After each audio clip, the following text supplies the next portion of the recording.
नमस्कार बच्चों, स्वागत है आपका अपने YouTube चैनल में। अगर आप कक्षा 11 के विद्यार्थी हैं तो आपको इस वीडियो को कंप्लीट देखना है। और आज के इस वीडियो में मैं आपको हाफ ईयरली एग्जाम 2021-22 के लिए कक्षा 11 अनिवार्य हिंदी का एक ऐसा पेपर बताने वाला हूँ जो आपको अर्धवार्षिक परीक्षा 2021-22 में आने वाला है। तो एग्जाम से पहले आप इस पेपर को अच्छे से तैयार कर ले। और इस बार आपका जो परीक्षा होगी वो 48 नंबर की होगी और आपको समय मिलेगा 2 घंटे 45 मिनट। तो सभी बच्चों से आग्रह है कि वो पेपर को अच्छे से तैयार करें। और अगर चैनल पे नए हैं तो चैनल को लाइक शेयर एवं सब्सक्राइब करें। आज का हमारा पहला प्रश्न है, निम्नलिखित अपठित गद्यांश को समेट पढ़कर पूछे गए प्रश्नों के उत्तर लिखिए। यानी इस गद्यांश को अच्छे से पढ़ना आपको और जो प्रश्न आपको पूछे गए हैं उन प्रश्नों के उत्तर लेना बताना। यानी व्यक्ति के 2 मूलभूत आदतें होती है। इस प्रकार से जो ये गद्यांश दिया गया है उस गद्यांश को आपका पूरा पढ़ना है। पढ़ने के बाद में आपको क्या करना है, जो प्रश्न दिए गए यानी किस प्रकार की प्रवृत्तियां मनुष्य के को जीवन में आगे बढ़ने के लिए निरंतर प्रेरित करती है। 2 नंबर है, कब किसी का मन प्रसन्न होता है। 3 नंबर, व्यवहार कुशलता से क्या तात्पर्य है तथा इसके क्या लाभ है।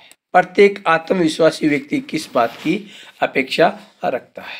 इस प्रकार से फूला न समाना मुहावरे का उपयुक्त गद्यांश का उचित शीर्षक है।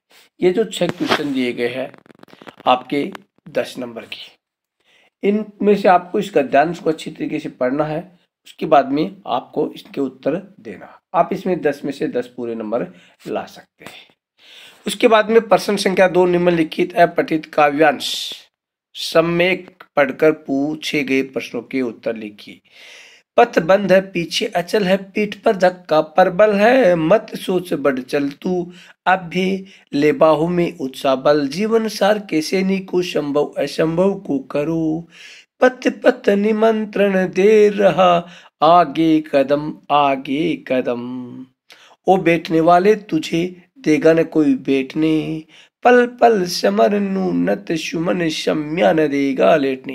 यानी ये जो काव्यांश है इस काव्यांश को आपको अच्छी तरीके से पढ़ना है पूरे काव्यांश को। उसके बाद में आपको इस प्रश्नों के उत्तर देने हैं। आराम संभव है नहीं जीवन सतत संग्राम है, बढ़ चल मुसाफिर धर कदम आगे कदम ऊंचे हिमानी श्रृंग पर अंगार के भूभृंग पर तीखे करारे संग पर आरंभ कर अद्भुत सफर, ओ नौजवा निर्माण के पथ मोड़ दे पथ खाले दे, जे हार में बढ़ता रहे आगे कदम।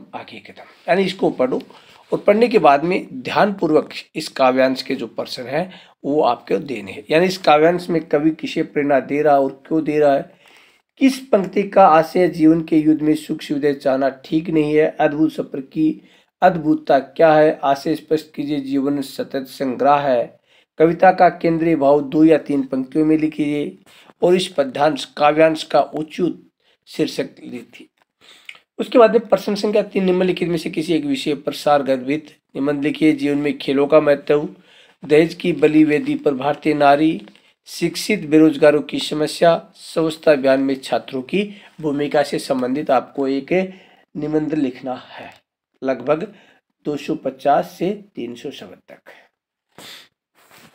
उसके बाद में प्रश्न संख्या 4 है, शाला शुल्क मुक्ति के लिए आर्थिक कारणों का उल्लेख करते हुए अपने प्राचार्य को एक प्रार्थना पत्र लिखना है। या उसके बाद में दिनों दिन बढ़ती महंगाई के प्रति चिंता व्यक्त करते हुए किसी समाचार पत्र के संपादक को पत्र लिखना। प्रश्न संख्या 5 है, निम्नलिखित अति लघुत्तरीय प्रश्नों के उत्तर आपको देने। जनसंचार के 2 प्रमुख साधनों के नाम, हिंदी का पहला समाचार पत्र कब कहाँ और किसके द्वारा प्रकाशित हुआ, संपादन का क्या तात्पर्य है, भारत का पहला छापाखाना कब व कहाँ हुआ, अंग्रेजी में प्रकाशित होने वाले 2 दैनिक समाचार पत्रों के नाम लिखिए। यानी आपको ये छोटी छोटी क्वेश्चन इसके उत्तर देने हैं। प्रश्न संख्या 6, मानव शरीर का निर्माण किन पंच तत्वों से हुआ है, उनके नाम बताना है। 7 नंबर, पति का मन कहाँ विचरना चाहता है। प्रश्न संख्या 8, निम्नलिखित काव्यांश को ध्यानपूर्वक पढ़कर पूछे गए प्रश्नों के उत्तर दीजिए। निकल रहा है जल निधि तल पर दिन कर बिंबु अधूरा, कमला के कंचन मंदिर का मानो कांत कंगूरा लाने को निज पुण्य भूमिका पर लक्ष्मी की अपसारी रत्नाकर ने निर्मित कर दी सवर्ण सड़क अति प्यारी। मंदिर का कांत कंगूरा के समान क्या प्रतीत होता है? सवर्ण सड़क का निर्माण किसके लिए किया है? कवि ने प्रकृति के किस काल का मनोहारी चित्रण किया है? उसके बाद में प्रश्न संख्या 9 है। इस गद्यांश को ध्यान से पढ़िए, इसके उत्तर दीजिए। ये 6 नंबर का गद्यांश है। उसके बाद में प्रश्न संख्या 10, अपने विद्यालय में वार्षिक उत्सव पर एक प्रतिवेदन लिखिए। प्रश्न संख्या 11, निम्नलिखित काव्यांश का काव्य सौंदर्य लिखिए। प्रश्न संख्या 12, निम्नलिखित का आशय स्पष्ट कीजिए। घर में विधवा रही पतोहू लक्ष्मी गी यद्यपि पति घातिन। प्रश्न संख्या 13, पथेर पंचाली फिल्म की शूटिंग का काम 2.5 साल तक क्यों चला? प्रश्न संख्या 14, लेखिका मियां नसीरुद्दीन के पास क्यों गई थी? प्रश्न संख्या 15, स्पीति में कौन कौन सी फसलें होती है? अधिक फसलें कैसे उगाई जा सकती है?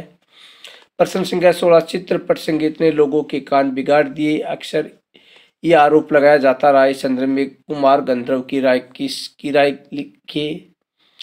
प्रश्न संख्या 17, कुएं निर्माण के संबंधी निम्न शब्दों के बारे में जानकारी दे दीजिए। पार्लर पानी, पाताल पानी, रे जावी पानी।